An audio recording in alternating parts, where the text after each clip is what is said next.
Welcome back to దశ current affairs. Today current అఫైర్స్లో భాగంగా మనం డిస్కస్ చేయబోయే టాపిక్ వచ్చేసి గ్లోబల్ రిచ్ లిస్ట్. దీన్ని హురూన్ ఇండెక్స్ వాళ్ళు రిలీజ్ చేయడం జరిగిందనమాట. సో మనం వీడియోలోకి వెళ్ళబోయే ముందు ఒక చిన్న రిక్వెస్ట్, ఎవరైతే మన వీడియోస్ చూస్తున్నారో వాళ్ళకి నచ్చినట్లయితే లైక్ చేయండి. అలాగే టాపిక్లో ఏదైనా డౌట్ ఉంటే కమెంట్ చేయండి.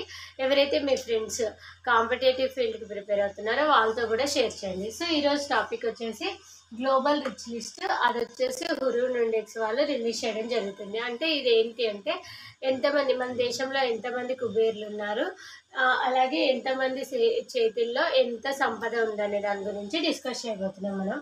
ఇక్కడ వచ్చేసి ఏంటి అంటే ఆసియాలో అత్యంత సంపన్నుడు, అంటే ఈ గ్లోబల్ రిచ్ లిస్ట్ అనేది ఎవరిస్తారు అంటే మనకి హురూన్ ఇండెక్స్ వాళ్ళు ఇవ్వడం జరుగుతుంది.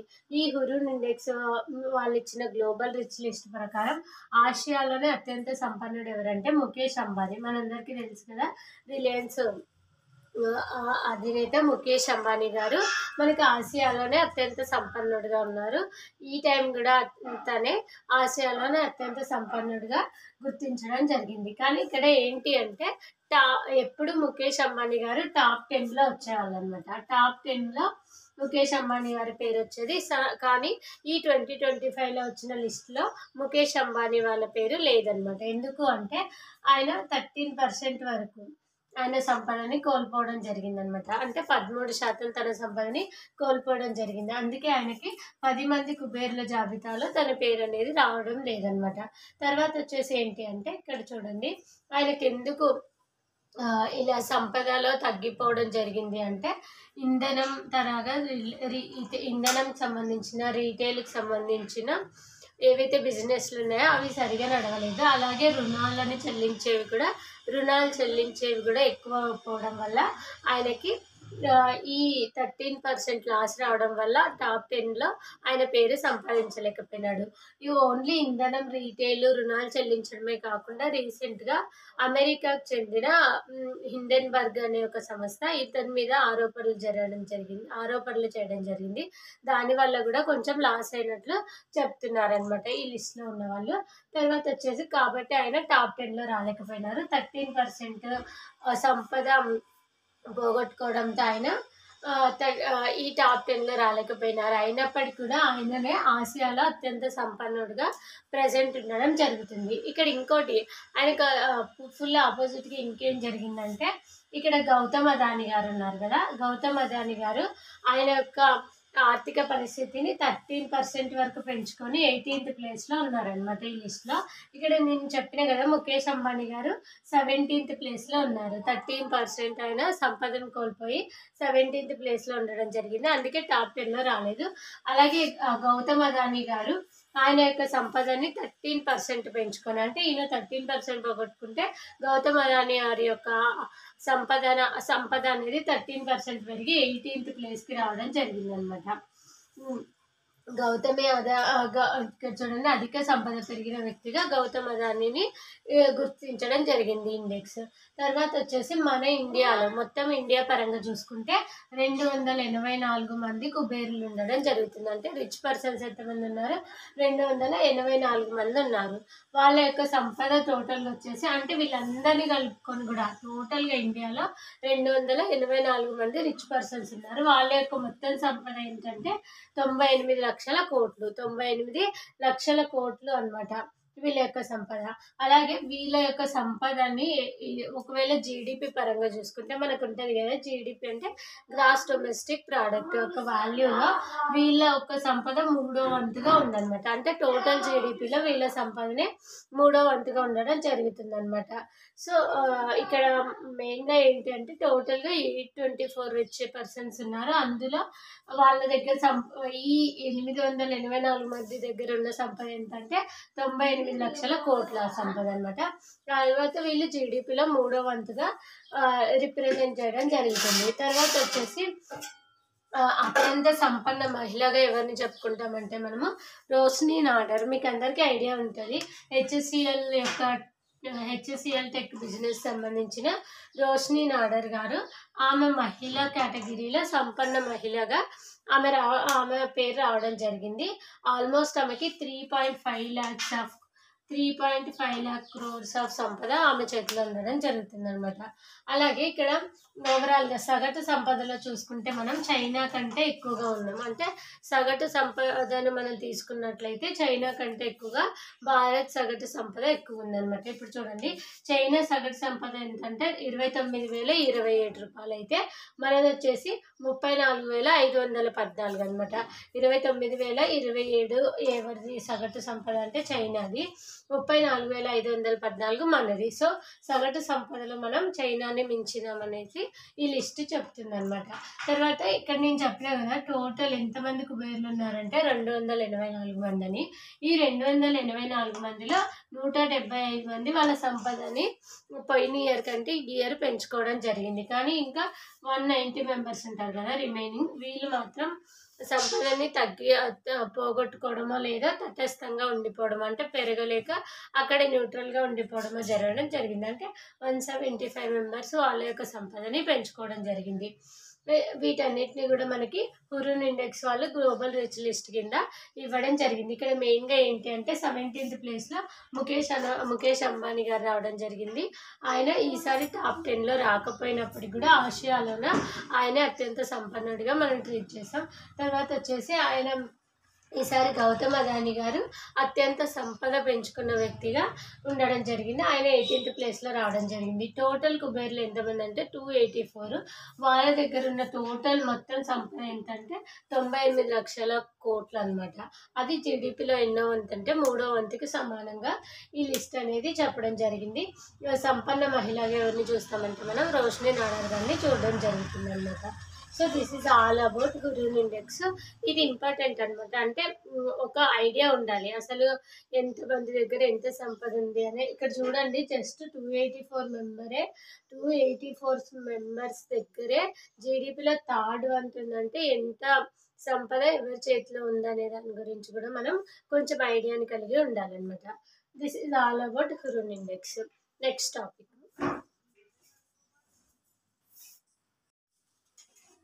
నెక్స్ట్ టాపిక్ వచ్చేసి ఏంటి అంటే అమెరికా భారత్. మనకి ట్రంప్ గారు అధ్యక్షుడు అయినప్పటి నుంచి చాలా చేంజెస్ వస్తున్నాయి కదా. అందులో మెయిన్గా టారిఫ్లని పెంచడం, అంటే ఏమంటారు ట్యాక్సెస్ని పెంచడంలో ఒకటి. ఆల్రెడీ మనం ఒక ఆర్టికల్లో డిస్కస్ చేయడం జరిగింది దీని గురించి. సో బ్యాక్ వీడియోస్లో ఉంటాయి, ఒకసారి చెక్ చేయండి. ఈరోజు యాజ్ పర్ అప్డేట్ ఈరోజు ఏంటంటే అమెరికా ఇప్పుడు మనకి ట్రంప్ గారు అమెరికా సంస్థలు వాహన దిగుమతులపై 25% సుంకం వేయడం జరిగింది అనమాట. అంటే వాహన దిగుమతులు ఏవైతే ఉంటాయో మనము ఇప్పుడు వాహనాలని వాళ్ళకి ఎక్స్పోర్ట్ చేస్తాం కదా, వాళ్ళు దిగుమతి చేసుకుంటారు కదా, ఆ దిగుమతులపై 25% సుంకంని పెంచడం జరిగింది అనమాట. 25% సుంకాన్ని పెంచడం జరిగింది. అది ఎప్పటి నుంచి అంటే ఏప్రిల్ 3 నుంచి అమలు అవుతుందని ట్రంప్ గారు చెప్పడం జరిగింది అనమాట. ఇప్పుడు మనకి దీనివల్ల మనకు నష్టం ఏంటి అనేది మనకు సంబంధించిన వరకు మనం తెలుసుకోవాలన్నమాట. ఇక్కడ చూడండి, ఈయన టారిఫ్ దిగుమతులపై ఎంత అంటే 25% సుంకాన్ని పెంచడం జరిగింది కదా. సో ఆయన చాలా కన్ఫామ్గా చెప్తున్నారనమాట. అంటే పెంచమనేది లేకుండా దీన్నే ఫిక్స్ చేస్తాము, కంపల్సరీ దీన్ని అమలు చేస్తామని కూడా చెప్పడం జరిగింది. సో ఈ వాహన దిగుమతులపై 25% సుంకాన్ని ఫిక్స్ చేయడం వల్ల మనకు లాభమా నష్టమా, అసలు మనం వాహనాలను వాళ్ళకి ఎక్స్పోర్ట్ చేస్తున్నామా లేదా అనేది మనకు ఒక ఐడియా ఉండాలి. ఇక్కడ వచ్చేసి ఏంటంటే ఇండియా టు యుఎస్ఏ $7 బిలియన్ విలువైన $7 బిలియన్ యొక్క విలువైన వాహన విడిభాగాల్ని మనం యుఎస్ఏకి ఎగుమతి చేస్తున్నాం అనమాట. వాహనాలకు సంబంధించిన ఇక్కడ చూడండి, మనం డైరెక్ట్గా వాహనాలని అంటే కార్నో లేదంటే లారీనో అలా వాహనాలను ఎక్స్పోర్ట్ చేయట్లేదు డైరెక్ట్గా. మనం ఎక్కువ ఏవి ఎక్స్పోర్ట్ చేస్తున్నామంటే వాహనాల యొక్క విడిభాగాలు. అంటే విడిభాగాలు అంటే తెలుసు కదా మనకి, ఇప్పుడు కారు ఒకటి క్రియేట్ చేయాలంటే లేదా తయారు చేయాలంటే దాన్ని ఒక్కొక్క పార్ట్ ఒక్కో దగ్గర తయారవ్వడం జరుగుతుంది. అలాగే మనకి వాహనాలకు సంబంధించిన విడిభాగాల్ని మనం యుఎస్ఏకి ఎక్స్పోర్ట్ చేస్తున్నామంట. దాని యొక్క విలువ ఎంత అంటే $7 బిలియన్ సమానం అనమాట. సో ఇప్పుడు ఏమైతే మనం ఇంత విలువైన విడిభాగాల్ని ఎక్స్పోర్ట్ చేసేటప్పుడు మన యొక్క ఎక్స్పోర్ట్ చేసే వస్తువులకి 25% ట్యాక్స్ అనేది పడడం జరుగుతుంది అనమాట. దానివల్ల మనం చాలా నష్టపోయే ఛాన్సెస్ ఉంటాయి. కొన్నిసార్లు చాలా హెవీ అయిపోతుంది మనకు ట్యాక్స్ అనేది. తర్వాత వచ్చేసి దీని ద్వారా ఇప్పుడు యుఎస్ఏ ఎందుకు ఇంత టారిఫ్ పెంచింది అంటే దీని ద్వారా వాళ్ళు $1000 బిలియన్ వరకు ఆదాయం పొందే అవకాశం ఉందని కూడా వాళ్ళు చెప్పడం జరుగుతుంది. అంటే వాళ్ళకు ఏవైతే వాహనాలు ఉన్నాయో, వాహన విడిభాగాలు ఉన్నాయో వీటిని తక్కువ ధరకి ఇంపోర్ట్ చేసుకోవడం వల్ల వాళ్ళ యొక్క సంపద అనేది తగ్గిపోతుంది, దానికి వాల్యూ తగ్గిపోతుంది అని చెప్పేసి వీళ్ళు టారిఫ్స్ పెంచడం జరిగింది. వీళ్ళు టారిఫ్స్ పెంచడం వల్ల ఏమవుతుంది, వాళ్ళకి ట్యాక్స్ ఎక్కువ వస్తుంది కదా, దాని ద్వారా వాళ్ళ ఆదాయం పెరుగుతుంది, వాళ్ళ లోటు తగ్గుతుంది. కాబట్టి ఏటా $1000 బిలియన్ వరకు ఆదాయం వచ్చే అవకాశం ఉందని కూడా వీళ్ళు అంచనా వేయడం జరిగింది. తర్వాత వచ్చేసి మనం చూడండి, వాహన విడిభాగాల్ని మనం ఎగుమతి చేస్తున్నామని చెప్పినాం కదా. ఎగుమతుల్లో మన వాహన విడిభాగాల యొక్క పర్సెంట్ ఎంత అంటే 29.2% వరకు ఉందన్నమాట. అలాగే డీజిల్ ఇంజన్ సంబంధించిన విడిభాగాలు వచ్చేసి 31.4% ఉంది. వాహన విడిభాగాలేమో 29.2% వరకు ఉంది. డీజిల్కి సంబంధించిన ఇంజన్స్ ఉంటాయి కదా, వాటి తయారీ విడిభాగాలేమో 31.4% వరకు మనం ఎక్స్పోర్ట్ చేయడం జరుగుతుంది. సో ఇప్పుడు ఏవైతే ఉన్నాయో వీటిపైన మనకి 25% ఆఫ్ ట్యాక్స్ పడడం జరుగుతుంది అనమాట. ఇది టారిఫ్కి సంబంధించిన విషయం. ఇంకొక విషయం ఏమంటే 2000 అమెరికా వీసా అపాయింట్మెంట్స్కి రద్దు చేయడం జరిగింది. ఇక్కడ ఏంటంటే మనం యాక్చువల్గా యుఎస్ఏకి చాలామంది పోతుంటారు కదా, దానికి వీసా అప్లై చేయడం కంపల్సరీ.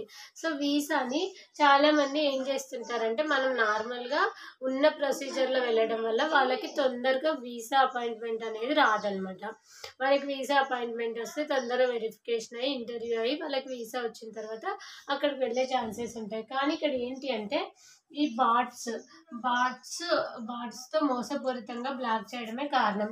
ఇక్కడ 2000 వీసా అపాయింట్మెంట్లను ఎందుకు రద్దు చేసిందంటే అమెరికా, వీళ్ళు ఏం చేస్తున్నారంటే ఎవరైతే అపాయింట్ చేసింటారో బాట్స్ మోసపూరితంగా బ్లాక్ చేస్తారు. అంటే వీళ్ళ యొక్క వీసా రావడం లేట్ అవుతుందని చెప్పేసి ఈ బాట్స్తో కలిసి వాళ్ళు అంటే ఇక్కడ ఏం చేస్తారు, 30,000 to 35,000 వరకు లంచం ఇచ్చి వాళ్ళ వీసా వీలైనంత తొందరగా వచ్చేలాగా చేస్తారనమాట. వాళ్ళ చేయడం కోసం ఈ బాట్స్ ఏం చేస్తాయి, మోసపూరితంగా వాళ్ళని బ్లాక్ చేయడం జరుగుతుందన్నమాట. ఆల్రెడీ అపాయింట్మెంట్లో ఉన్న వాళ్ళని కాకుండా ఇప్పుడు వీళ్ళు ఎవరైతే లంచం ఇచ్చింటారో కరప్షన్ కింద వాళ్ళని తొందరగా పంపించేసి వాళ్ళకి తొందరగా వీసా వచ్చేలాగా చూడడమే దీని ఉద్దేశం అనమాట. ఇలా ఎవరైతే చేస్తున్నారో వాళ్ళ వల్ల వాళ్ళకి చాలా నష్టం జరుగుతుంది అనేసి చెప్పేసి ఈ అమెరికా రీసెంట్గా ఏం చేసిందంటే 2000 మందికి వీసా అపాయింట్మెంట్స్ అనేవి రద్దు చేయడం జరిగింది. అవి కూడా వీటి కింద ఇలా మోసపూరితంగా రావడం వల్లనే వీటిని మేము రద్దు చేస్తున్నామని కూడా చెప్పడం జరిగిందనమాట. సో అమెరికాకి ట్రంప్ వచ్చినప్పటి నుంచి వాళ్ళు ఫాలో అవుతున్న పాలసీ ఏంటంటే అమెరికా ఫస్ట్ అనేది ఫాలో అవ్వడం జరుగుతుంది. రీసెంట్గా మనకి ఢిల్లీలో రెసినా డైలాగ్ అని కూడా జరగడం జరిగింది కదా, నేను దీని గురించి కూడా డిస్కస్ చేయడం జరిగింది. అందులో కూడా ఆమె ఏం చెప్తున్నారంటే అమెరికా ఫస్ట్ పాలసీ అనేది మీరు నెగిటివ్గా తీసుకోవద్దు, అమెరికా డెవలప్మెంట్కి మేము ఫస్ట్ ప్రిఫరెన్స్ ఇస్తున్నాం అంతే అని చెప్పడంలో ఇవన్నీ కూడా భాగమని చెప్పుకోవచ్చు మనం. సో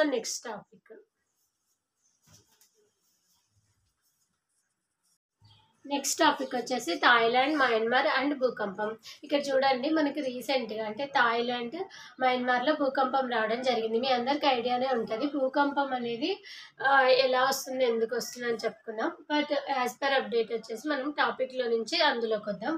యాక్చువల్గా మయన్మార్, థాయిలాండ్లో భూకంపం రావడం వల్ల 150 మందికి పైగా ప్రజలు చనిపోవడం జరిగింది. అలాగే 750 మందికి పైగా గాయాలవడం జరిగింది. అది కేవలం అయిన రోజు ప్రకారం లెక్కలు అనమాట. ఇంకా ఎంతమంది అందులో కూరుకుపోయినారో, ఇంకా ఎంతమంది చనిపోయినారో అనే లెక్కలు ఇంకా రాలేదు. మేబీ అప్డేట్లో అవి రావచ్చు. ప్రజెంట్ అయితే 150 మందికి పైగా ప్రజలు చనిపోవడం జరిగింది, 750 మందికి పైగా అందులో గాయాలు అవ్వడం జరిగింది. ఇక్కడ చూడండి, ఇక్కడ మయన్మార్లో మనకి రీసెంట్గా 1000 పడకలతో ఒక హాస్పిటల్ని వాళ్ళు కన్స్ట్రక్ట్ చేయడం జరిగింది. ఆ కన్స్ట్రక్షన్ చేసిన 1000 పడకల హాస్పిటల్ కూడా చాలా దారుణంగా కూలిపోవడం జరిగింది. అంటే మీరు ఒకసారి విజువల్స్లో లేదా న్యూస్లో చూస్తే మీకు అర్థమవుతుంది. చాలా దారుణంగా పెద్ద పెద్ద బిల్డింగ్స్ అనేవి కూలిపోవడం జరిగిందనమాట. అంటే 7.7 తీవ్రతతో అంత పెద్ద తీవ్రత రావడం వల్ల అవన్నీ కూడా కూలిపోవడం జరిగింది. చాలా వరకు కూడా చనిపోవడం జరిగింది. ఇక్కడ మెయిన్‌గా అసలు ఎందుకొచ్చింది, ఎలా వచ్చిందనేది చూద్దాం. ఇక్కడ చూడండి.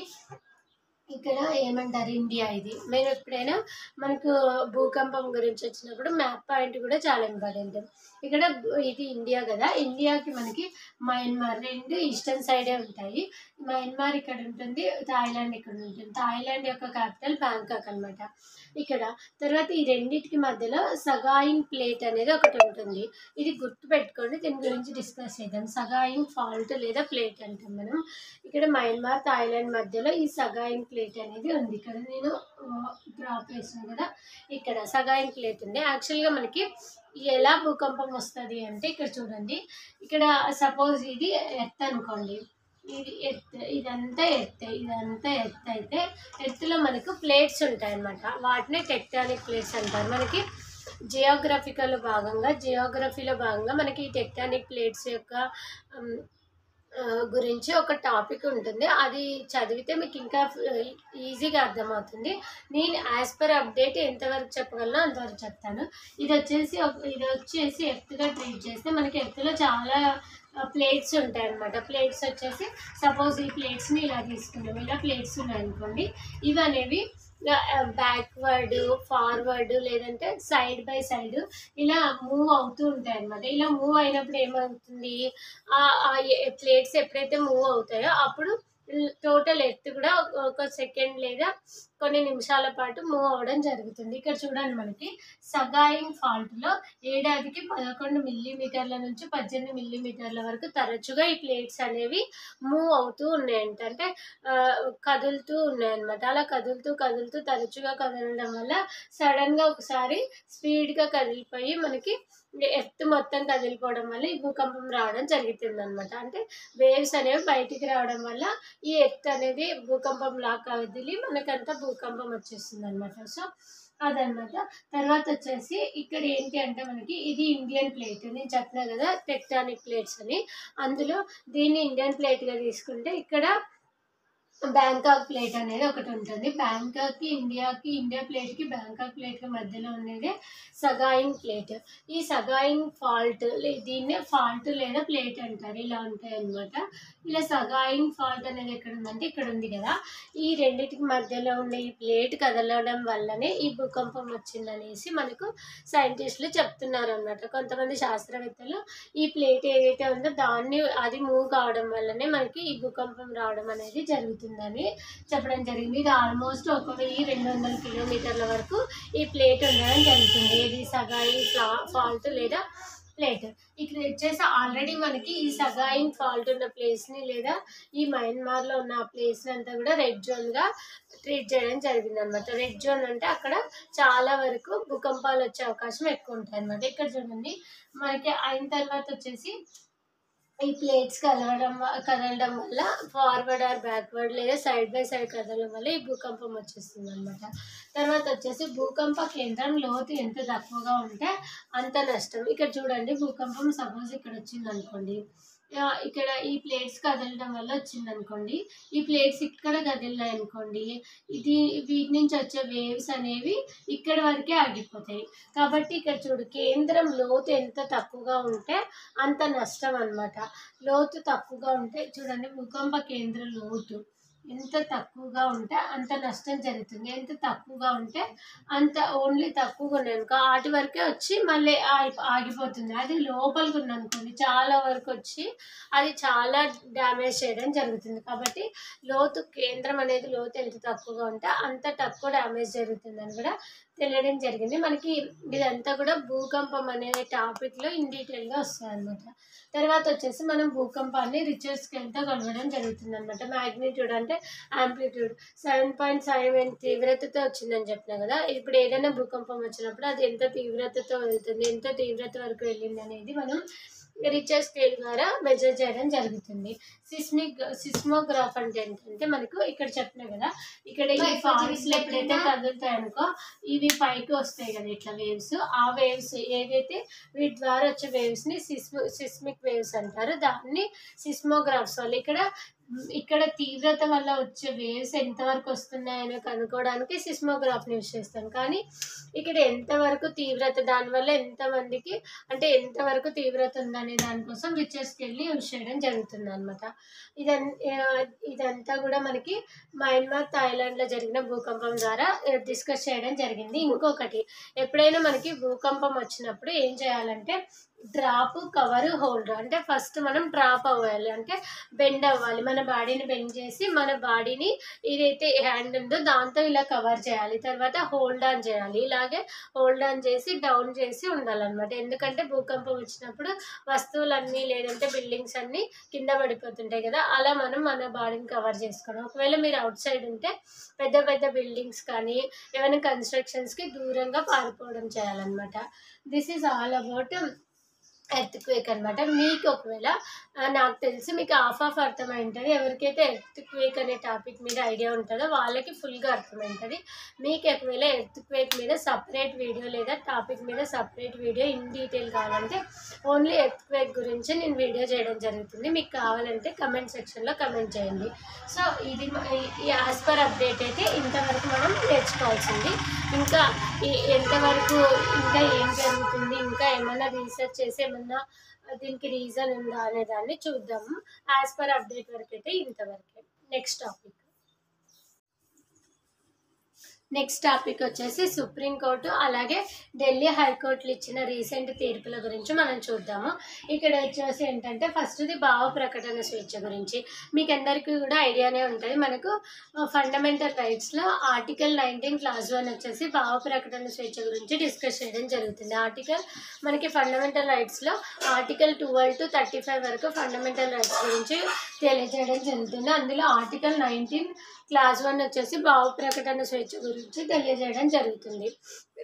రీసెంట్గా ఏమైందంటే ఇక్కడ సపోజ్ భావ ప్రకటన స్వేచ్ఛ అంటే ఏదైనా ఒక టాపిక్ మీద లేదంటే ఏదైనా ఒక విషయం మీద మీ మీ మీ భావన ఎలాగుందో దాన్ని ప్రకటించే స్వేచ్ఛనే భావ ప్రకటన స్వేచ్ఛ అంటారు. అంటే మీ ఒపీనియన్ అది నెగిటివ్ కావచ్చు, పాజిటివ్ కావచ్చు, మీరు వెల్లడించవచ్చు అనమాట. సపోజ్ ఇప్పుడు నేను క్లాసెస్ కండక్ట్ చేస్తున్నాను, క్లాసెస్ టీచ్ చేస్తున్నాను. మీకు నచ్చితే నచ్చాయని చెప్పచ్చు, లేదంటే లేదని చెప్పచ్చు. లేదని చెప్పిన వాళ్ళ మీద నెగిటివ్గా అని నేను కేసు వేయడం వల్ల ఏమవుతుందంటే మీ భావ ప్రకటన స్వేచ్ఛని నేను భంగం కలిగించిన దానిగా ట్రీట్ చేస్తానన్నమాట. కాబట్టి మీకు ఏదైతే ఒపీనియన్ ఉందో దాన్ని స్వేచ్ఛగా వెల్లడించడాన్ని భావ ప్రకటన స్వేచ్ఛ అంటారు. ఇక్కడ వచ్చేసి చూడండి, ఒక వ్యక్తి అభిప్రాయం నచ్చకపోయినా గౌరవించాలి. ఇక్కడ సుప్రీంకోర్టు ఏం చెప్తుంది, మీకు ఒకవేళ ఆ వ్యక్తి యొక్క అభిప్రాయం మీకు నచ్చకపోవచ్చు, బట్ అయినా కూడా మీరు ఆ వ్యక్తి యొక్క అభిప్రాయం, ఎందుకంటే ఆయనకు భావ ప్రకటన స్వేచ్ఛ ఉంది కాబట్టి. తర్వాత వచ్చేసి ఇక్కడ మనకు సుప్రీంకోర్టులో జస్టిస్ అభయ ఎస్ ఓకు అలాగే జస్టిస్ ఉజ్జల్ భయాన్ ధర్మాసనం ఇద్దరితో కూడిన ధర్మాసనం ఏమని చెప్పిందంటే ఈ భావ ప్రకటన స్వేచ్ఛ ఏదైతే ఉందో అది వర్తిస్తుంది అని చెప్పింది. అసలు ఇక్కడ కేసు ఏంటంటే ఇమ్రాన్ ప్రతాప్ గడి అనే ఒక వ్యక్తిపై కాంగ్రెస్ చెందిన ఎంపీ ఎఫ్ఐఆర్ ఫైల్ చేయడం జరిగింది.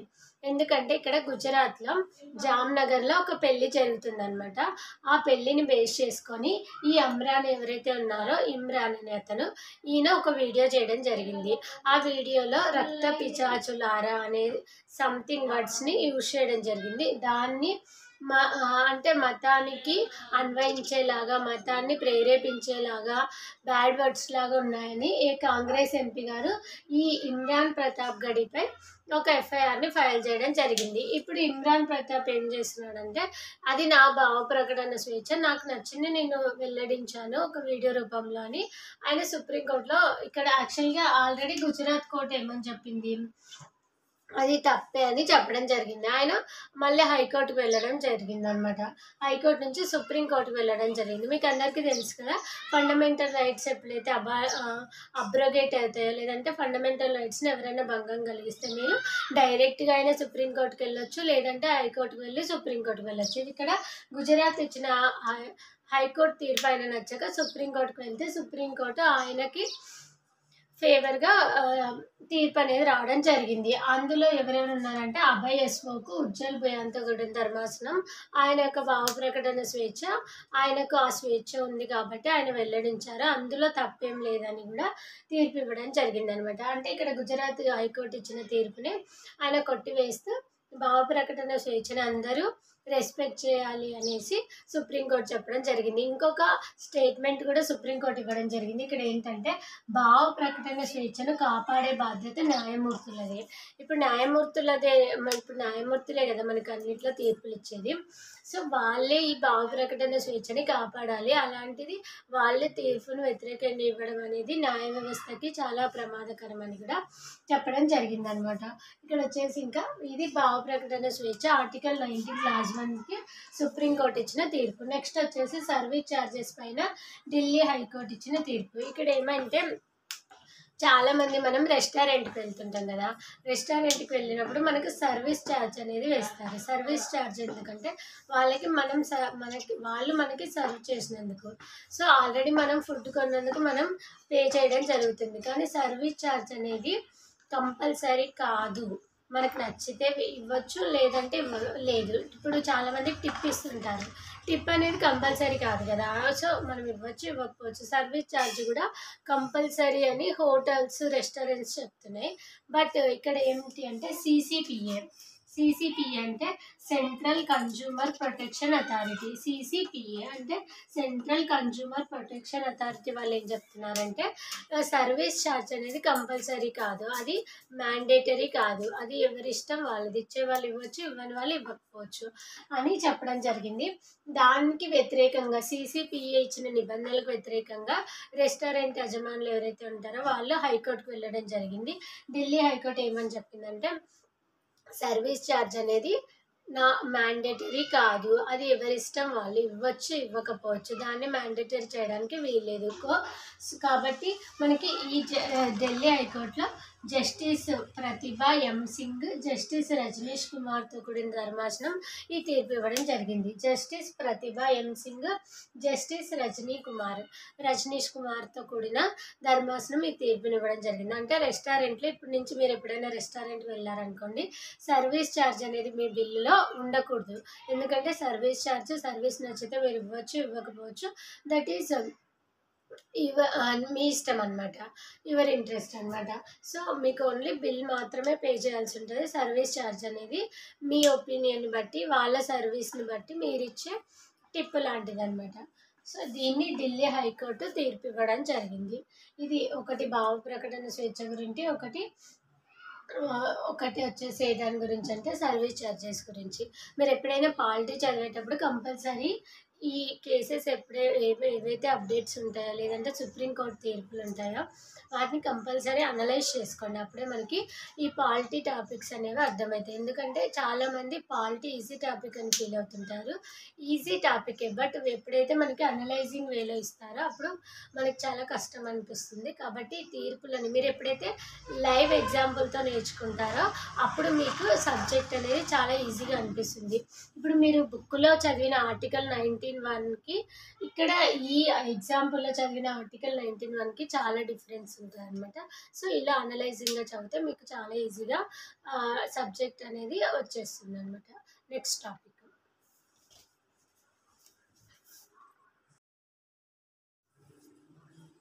నెక్స్ట్ టాపిక్ వచ్చేసి ఎలక్ట్రానిక్ కాంపోనెంట్ మ్యానుఫ్యాక్చరింగ్ స్కీమ్. ఇక్కడ వచ్చేసి మీ అందరికీ సెమీ కండక్టర్స్ ఐడియా ఉంటుంది కదా. సెమీ కండక్టర్స్ ఏతర విడిభాగాల్ని, అంటే ఇక్కడ చూడండి, సెమీ కండక్టర్ ఏతర విడిభాగాల్ని తయారు చేయడాన్ని ప్యాసివ్ అంటారు. ప్యాసివ్ అనేది ఎలక్ట్రానిక్ కాంపోనెంట్ మ్యానుఫ్యాక్చర్ కిందకి వస్తుంది. ప్యాసివ్ అంటే సెమీ కండక్టర్ ఏతర విడిభాగాల్ని తయారు చేయడం. వాటి కోసం కేంద్రం మనకు 2009 919 కోట్లను కేటాయించడం జరిగింది. 22,919 కోట్లను కేటాయించడం జరిగింది.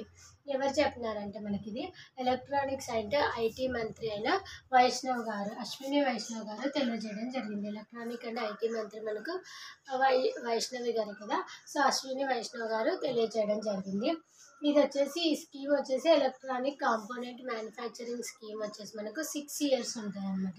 6 ఇయర్స్ ఉంటుంది, 2025 to 2031. ఇది ఫస్ట్ టైం అంటే ఇలాంటి మ్యానుఫ్యాక్చరింగ్లో తీసుకొచ్చిన మొట్టమొదటి స్కీమ్ అనమాట. తర్వాత వచ్చేసి దీని ద్వారా ఈ స్కీమ్ ద్వారా మనకి 59,350 కోట్ల వరకు పెట్టుబడి రావడం జరుగుతుంది. 59,350 వరకు పెట్టుబడి రావడం జరుగుతుంది. తర్వాత 91,600 మందికి 91,600 మందికి ఉద్యోగాలు రావడం కూడా జరుగుతుంది. ప్రత్యక్షంగా అండ్ పరోక్షంగా 91,600 మందికి ఉద్యోగాలు, 59,350 మంది 59,350 కోట్ల అంటే పెట్టుబడులు రావడం జరుగుతుంది అనమాట. తర్వాత వచ్చేసి 4.56 లక్షల కోట్ల విలువైన ఉత్పత్తులు. అంటే ఈ స్కీమ్ ద్వారా ఎన్ని ఉత్పత్తులు చేపడతారంటే ఆల్మోస్ట్ 4.56 లక్షల విలువైన ఉత్పత్తులు. అంటే ఎంతవరకు ఉత్పత్తి యొక్క వాల్యూ ఉంటుందంటే 4.56 lakh crores వరకు ఈ ఉత్పత్తుల విలువ ఉండేది జరుగుతుంది అనమాట. అంటే ఇక్కడ మనకి యాక్చువల్గా ఎప్పుడు జరిగేదే, బట్ సెమీ కండక్టర్స్కి ఎప్పుడు మనం ఎక్కువగా స్కీమ్స్ ఉంటాయి. కానీ ఇది సెమీ కండక్టర్ ఏతర విడిభాగాల కోసం ఫస్ట్ టైం తెచ్చిన ఒక స్కీమ్ అనమాట.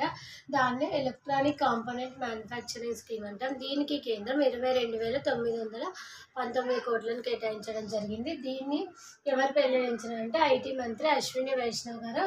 తర్వాత 6 ఇయర్స్ ఇది అమల్లో ఉంటుంది. తర్వాత దీనివల్ల 59,350 కోట్ల పెట్టుబడులు, 91,600 మందికి ఉద్యోగాలు, అలాగే మొత్తం ఉత్పత్తుల విలువ ఎంత ఉండొచ్చు అంటే 4.56 లక్షల వరకు కూడా 5 లక్షల కోట్ల వరకు కూడా దీని యొక్క ఉత్పత్తి విలువ ఉండడం జరుగుతుంది. సో కొత్త స్కీమ్స్ ఏవైతే వచ్చిందో అప్పుడు మనం ఒకసారి దాని గురించి ఐడియా కలిగి ఉండాలన్నమాట. Thank you.